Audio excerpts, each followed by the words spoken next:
白手起家的男人，从0到100万呢要靠努力，从100到上千万呢得靠运气，当然从1000万到亿的话得靠女人。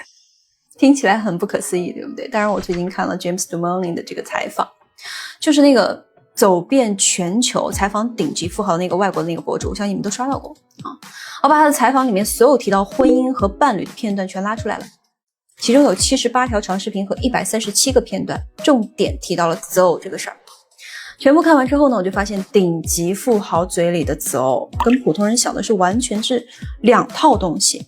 普通人以为择偶看的是颜值、条件、浪漫感觉，但是啊，在这群顶级富豪的嘴里几乎没有出现过这种类型的词条啊，取而代之的呀是另外4个词儿 character, value, trust, common goal 啊。对于顶级富豪来说的话，他们选择伴侣本质就是在选择一个能够一起承担代价的人。我把所有的内容提炼出来给你们讲成5个共同的一个逻辑，好好学习，真的能给你们讲透，这个东西太重要了啊！第一个点，伴侣呢是人生最大的杠杆。有一个采访者直接是这么讲的，选对 life partner 呢是人生最重要的决定之一，不是因为对方能够给你钱或者是什么情绪价值，而是因为这个人他会持续性的影响你的情绪稳定性，以及家庭的秩序，还有风险承受力，以及长期关注度。一位76岁从1000美元做到了6600万美元的创业代，当时是怎么说的？同频的伴侣会大幅提高你成功的概率啊！另一个人讲的就更直接了，家里有人支持你，你回家就是充电，对不对？家里没有人支持你的话，你回家就是继续消耗啊。那好，第二个点，他们最看重的真不是什么条件，而是 character， 也就是说人品。与人品同时出现的最多的还有另外3个词儿，叫做价值、信任、共同目标。有一对夫妻啊，他们是夫妻型创业啊，他们说得很清楚啊，信任是最重要的，而信任来源于共同的目标。你的事业方向和他的人生方向如果不指向同一个地方，那短期再甜也会在长期里面去翻车。所以说很多中年兄弟啊，可能你30-40岁了，但是你谈了个20多岁的女生的时候，你们大概率就会发现，会很容易遇到一个问题，就是你想如何把这个盘子做大的时候，怎么去扛住下一轮这个周期的时候，他想的是什么？去哪儿玩？这周你有没有给他准备惊喜？你在规划10年后的版图，他在计较今天晚上你对他的态度不是很好，他想的是感受，你想的是生存。你们的方向是不一样的，劲儿呢也不会往一处去使，信任自然也就建立不起来。而且啊，你们长期相处的话，一定会有数不清的这种矛盾会发生。他呢也会觉得你不够爱他，你呢也会觉得他不够理解你。那像这种情况，我们应该怎么去正确带领女生呢？让她去理解你的节奏吗？其实你们可以试试这么去跟她讲。我这人啊，确实不太懂浪漫。我能想到最浪漫的事情呢，就是尽我所能把事业做好，然后给你充足的底气。这一段往上走的路呢，确实会很辛苦，所以我希望你能够给我一些耐心，陪我走过这段难走的路之后，等我们站得足够高了，到时候你要星星还是要月亮，我都能轻易的帮你拿到。就是这种土味情话呀，兄弟们，就这个底层逻辑啊。看懂了的话，也会遇到冲突，就不要再去强势压迫他，而是要去跟他达成一个平衡，让他心甘情愿地支持你的想法，这个才是一段优质的关系应有的权利和结构。OK， 接下来就是我们的第3个点了，错误伴侣是巨大的财务风险。这一点很反常识，或者说经历过的兄弟很懂，没有经历过的兄弟，你们仔细听，因为按照我们大部分人的逻辑，富豪讲择偶，那怎么也要讲2句爱情，对不对？但事实呢，他们绝口不会去谈什么 love， 而是在讲什么 divorce, wrong person, financial, design。 华尔街那期采访里面，有人直接把结婚或离婚称为人生最糟糕的财务决定之一。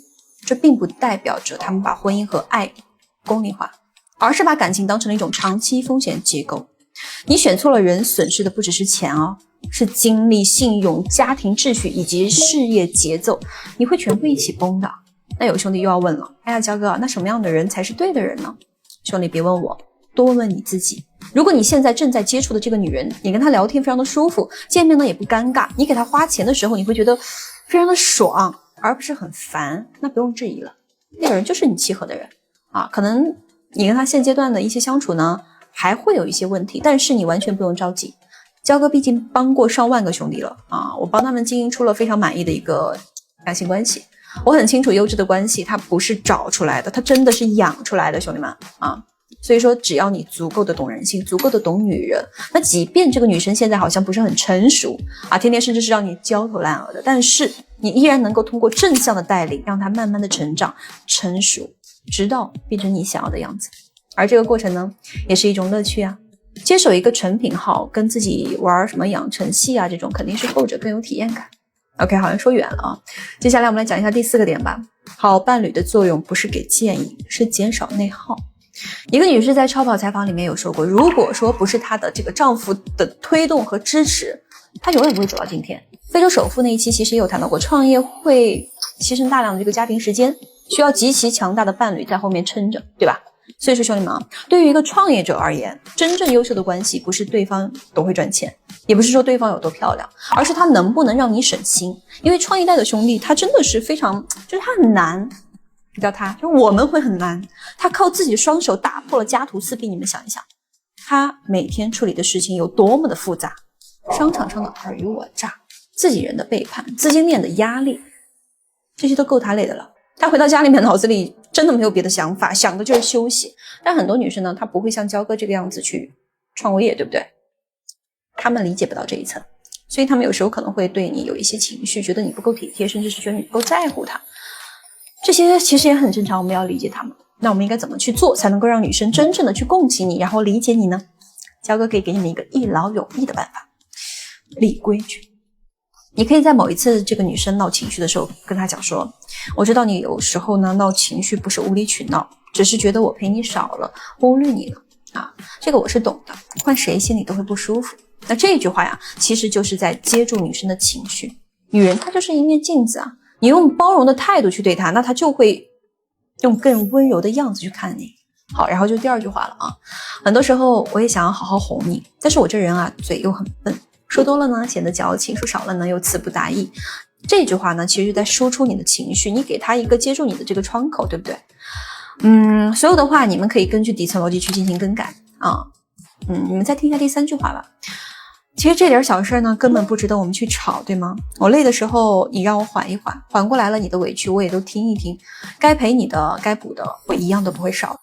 那这句话呢其实就是在给他解决方案，让他知道你不是在指责他，而是在带着他一起去解决问题。这种肩并肩的感觉，也就是向下兼容的这种成熟感，才是年上男人最大的魅力啊。最后还有一句话，你对我来说不是锦上添花，是我在外面拼命的时候知道身后有一个人在，这个位置谁都替代不了。把他从闹情绪的小姑娘变到不可替代的合伙人，他有了这个位置感之后呢，自然就愿意配合你的节奏了啊。你也不是在求他别闹了，你是在邀请他做你的盟友。那这个时候你们就是利益共同体了，那他又怎么可能会继续的为难你呢？ OK， 好，我们再来讲一下第5个点。越到后面，钱的权重会越低，陪伴和信任就会越重要。当采访谈到择偶的时候，年轻富豪都会说什么？支持我创业，相信我。而那些年长的富豪更多的说的是什么？信任，忠诚。90岁那一期的采访里面，嘉宾谈到了妻子，他当时就用了3个词儿 ：trust、confidence、long-term love， 没有一个是关于钱的。所以我有时候看到部分兄弟在说什么，哎呀，实在不行我就玩短期关系嘛，对吧？我虽然不反对你们这个想法，但我还是建议各位啊，短期关系只能是你的过渡。你可以从中去积累经验，但是包括你也可以去体验一些青春的活力。但是如果说走到最后，你想要你的事业更上一层楼，同时你还想得到一种安稳的滋养的生活，那么长期关系就是你必须要面对的一场考验。它考验的不仅仅是你的真诚，也不仅仅是女人的忠诚，更考验的是人性。你能不能在她最不可爱的时候依然记得她当初的好？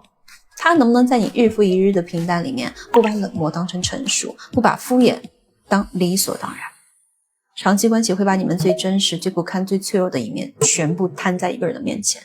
而这个时候呢，你要如何去带领着你心爱的女人去克服人性中的喜新厌旧，趋利避害？这个将会是你一生的修行，也是你人生后半程的一个蜕变。